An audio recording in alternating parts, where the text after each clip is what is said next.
Africa is rising and it's being recognized as a hotbed of entrepreneurship and great ideas. So in this panel, we just want to explore the financing element and double check where things and where can we actually project.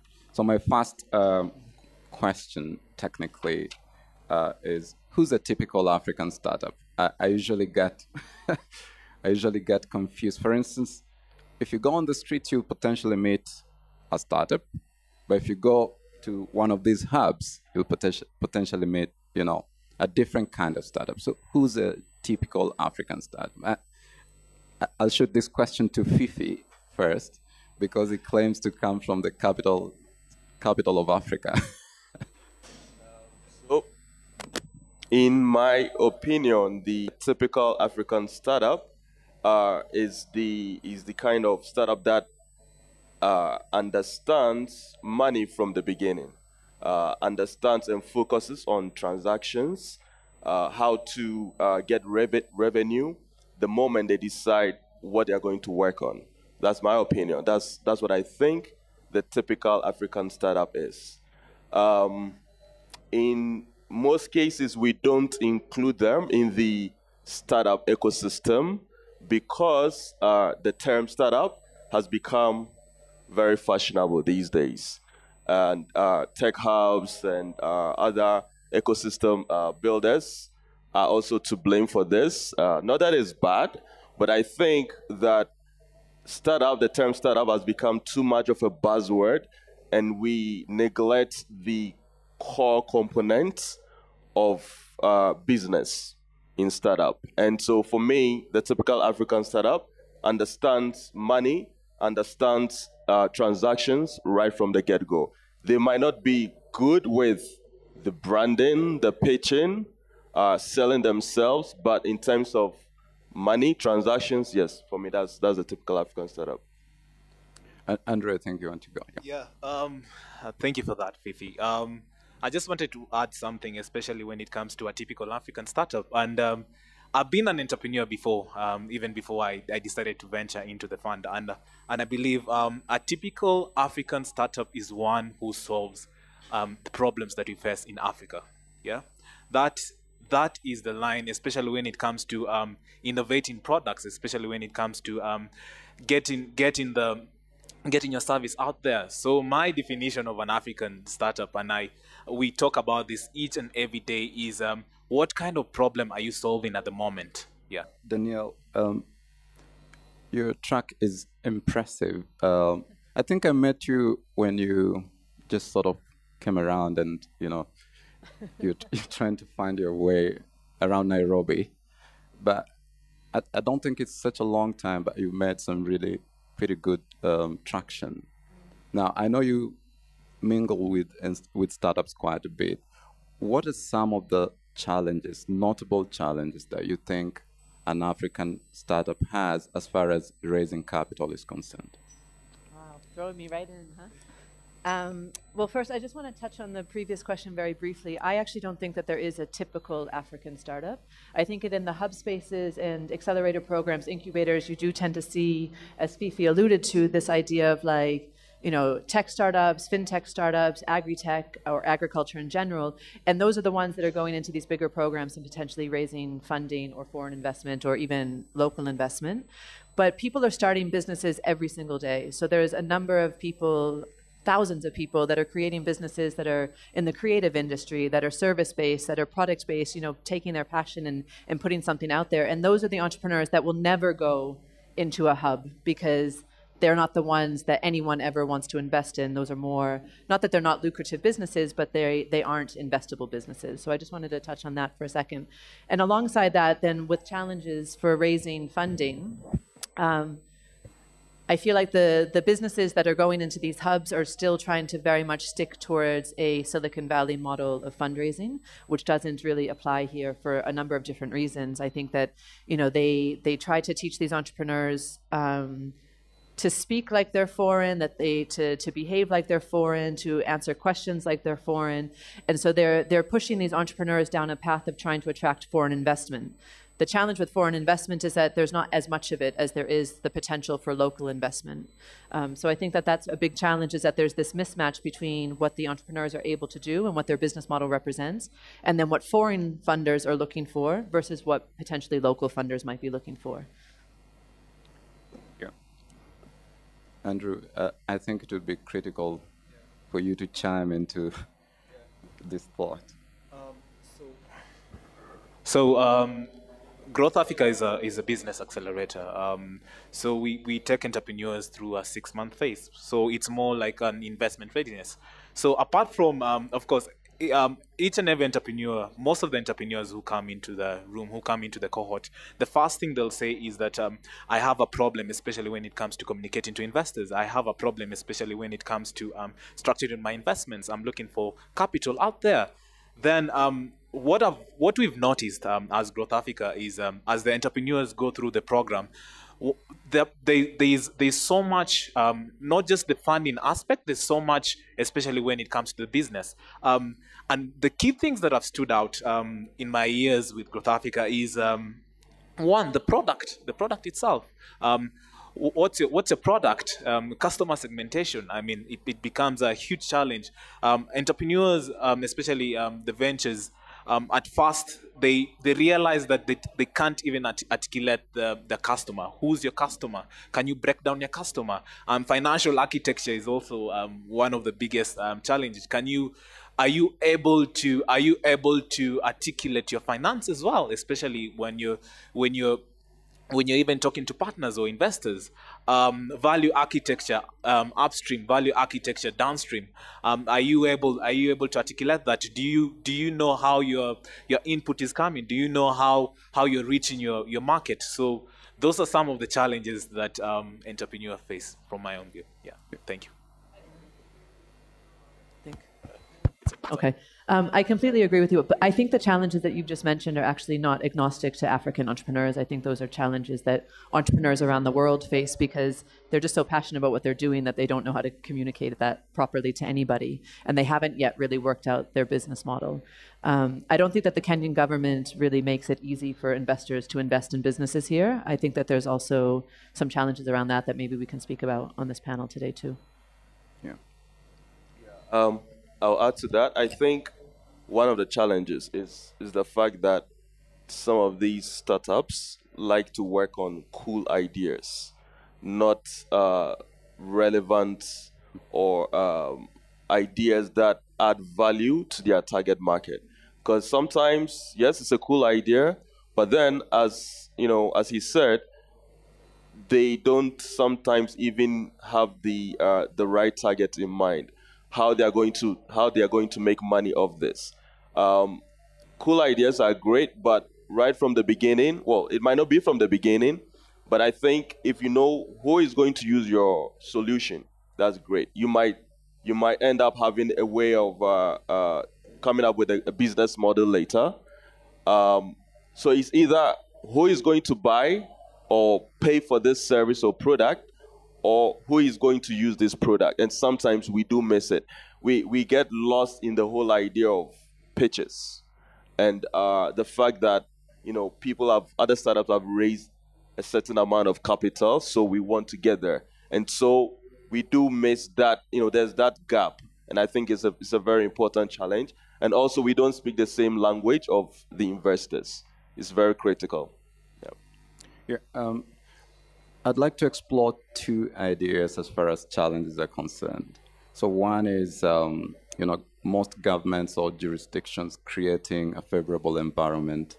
And the other one is the whole conception that, let's say, venture fundraise is based on instruments, that are developed in Silicon Valley and other places. Do you feel that governments can do better at, number one, creating a favorable environment, and number two, all these instruments of venture fundraise, quote unquote, bullshit, forgive my French, as far as African context is concerned, and what can we do around that? Yeah. Danielle. So I'll take the first question. I think I'll leave the second to maybe Andrew. So for the first question, for example, in the UK where I lived for 11 years, the government there makes it attractive for investors to invest in businesses. And you don't have to be an investor as part of a VC fund or a DFI or something big and fancy. You can just be someone like me who has maybe an extra $10,000, $20,000 that I don't want to put into property or something that I can then put into a startup, right? So what the UK government does is, if let's say that I invest $10,000 into a business, in that same tax year, I can claim 30% of that back as a deduction on the tax that I'm owed, owing to the government, right? So 3,000 immediately will become a null and void investment. It's like I'm getting that money immediately back, right? So that's the first thing that they do. The second thing that they do is, if you hold on to those shares for at least 3 years, then you don't pay any capital gains tax when you exit the business. So again, if I'm investing 10,000 and my shares are now worth 30,000, that 20,000 I don't have to pay any tax on, which is unlike a lot of other governments that say, okay, great, I'm going to take some of that, right? And the final thing that the UK does as part of their investment scheme is that if you incur any losses as an investor, so let's say I invest that 10,000 and it becomes worthless, I can then, with the remaining 70% that was not claimed previously, so remember 3,000 was claimed in the first year, with that remaining 70%, I can then claim back up to whatever my tax rate is. So if my tax is normally 20% a year, then I can claim 20% of that 70% back. So what the government does is they really make it lucrative for people to take a risk, right? Because they're actually ultimately guaranteeing that potentially up to 50% of your investment is risk-free, right? So policies like this are what will encourage people like me and you who may not want to be buying property or may not want to be starting our own businesses, will encourage people like me and you to then go and look at small businesses and see where can I maybe make a difference and start to make some money. So looking at things like that here in Kenya and maybe in other countries across the continent, I'm not sure, could be helpful. So Andrew, do you think there are alternatives to, venture fund instruments for Africa? Yes, we're talking about early stage businesses, right? Yeah. So when it comes to early stage businesses, I mean, what's working at the moment? I can just talk about what's working at the moment. Especially, how many in the room are entrepreneurs, by the way? I forgot to ask that. How many in the room are entrepreneurs? Yeah. So thank you for that. There's some outside in the hackathon. Yeah, I forgot to ask that. So for early stage businesses, so what is working in Africa at the moment, apart from the venture capital funds that is happening, we see a lot of business incubators that are coming up at the moment.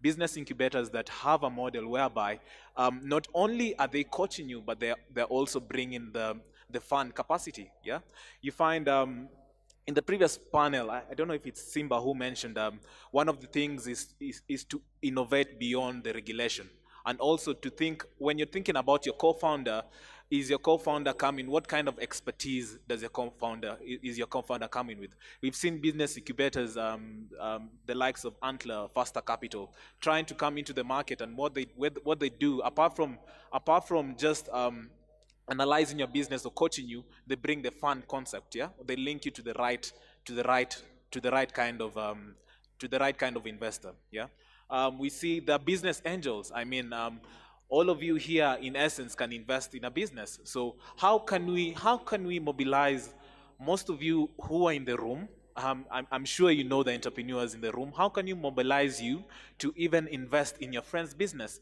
We are seeing more and more crowdfunding platforms coming up at the moment. In Kenya, one of the crowdfunding platforms, especially for creatives, is Thunder Fund.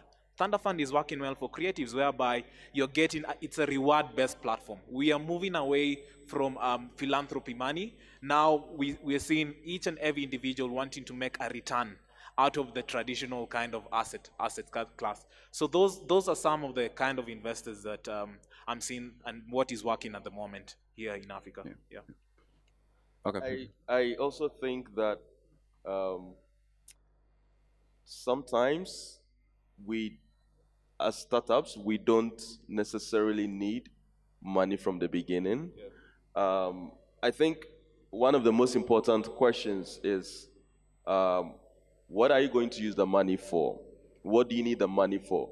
If you're able to answer that question, it makes it very easy for you to come up with a plan. Sometimes you don't need 100K to come up with an MVP. You just need like a 10K, and so you focus on raising that 10K. Maybe you could raise that money from family and friends, or even through bank loans. But if you focus so much on the valuation and the fact that, this is probably worth 100K, then it's going to be a problem for you. Because the most important thing, in my opinion, is what are you going to use the money for? And that's something that we need to find an answer to right from the beginning. Um, I also think that successful startups have a role to play in this ecosystem. They could support the early stage startups by providing either the networking opportunities for them, even making it easy for them to understand how to access, certain funds. I think it's quite crucial. Yeah. So as we segue into talking about funding opportunities, there's this debate that happens in Africa that I think people don't talk about, and I'd like to introduce it here. And so the debate is for you to raise funding quickly. I'm sure Andrew knows what's coming. I know what Declan wants to. You need to have a male white co-founder as an African. So Daniel, you're safe. So the thing, is this actually true? Does this actually work? Personally, I'm not sure. I've encountered many startups, and I can attest that startups with, let's say, male founders that are white tend to make some quick steps. So I'm really torn in this debate, and I don't want to actually believe that it's true. I think it's deeper than what we usually just talk about. But I'd like to hear what the panelists think. Okay, Declan, I feel like that question I was meant to answer that. In Africa, we are used to traditional asset class. Even what the government is supporting at the moment is mostly mostly traditional asset class. The look, touch, and feel kind of it, which is mostly real estate. That's what we are seeing around. So venture capital, private equity, investing in businesses is a notion that that kind of started it kind of started in the recent past. So when it comes to we are seeing a lot of funding going to white-led businesses. We are seeing a lot of funding going towards let's say the mostly the founders who come outside the African region. It's a notion that is true. But again, what exactly are we doing to curb that, Declan? And one of the things that has come out, especially from 2018 moving forward, is is um, is funds that are moving towards the unbiasedness. And again, the unbiasedness is not just white led. It's even the we are seeing more and more gender lens funds that are coming in the ecosystem at the moment. And apart from the gender lens funds, we are making sure that the founder concept, yeah, again, it goes back to what I mentioned. What particular problem are you solving, especially as an entrepreneur? Yeah, are you solving a problem that is in need, especially for Africa? And then going back, even before you start your business, have you done proper research on what's working and what's not working? I mean, in the recent past, we'll all have the activation of starting businesses, especially when you fail towards being working in a big corporate. You'll always want to start a venture. But now we're seeing more and more people who are doing proper research even before starting the business, and that is in line with funding. They do proper research, they get the funding. Daniela has lots of things there. the start. Okay. So, Declan, let me go back to your original question about, is it true that more white-led, especially male white-led co-founders get money? I think the answer is yes. I think it would be naive of us to deny that fact. Why it happens, I think there's a number of reasons. One, traditionally in any incubator, accelerator type of environment, the majority of startups there, full stop, will be run by men and not by women. So there's by far more male representation in these types of programs than female. And part of that's to do with just the legacy of women not being perhaps involved in STEM studies, et cetera, et cetera. So those are definitely changing, but the legacy is there. The second reason, and I think that maybe this is like the elephant in the room, is that unfortunately for some reason worldwide, and including in corporate America and other places, white men seem to have authority over lots of things. So I think that that is also legacy that carries on, that we feel like, okay, for some reason this guy must know what he's talking about, and he has some air of authority and confidence that maybe he doesn't deserve, but that he's able to come across with, right? And I think the third challenge is going back to this idea of attracting foreign investment, right? So if you're an investor coming here, particularly as a foreigner, and you don't really understand the ecosystem, you don't understand the landscape, you don't understand the context in the country in which you're looking in, or even in the region in which you're looking in, you're going to be naturally gravitated towards the person who can speak to you in your own language, right? And so, for example, if you are a French VC, you might go and look at a French guy who is able to explain to you in the words that they need to hear, right?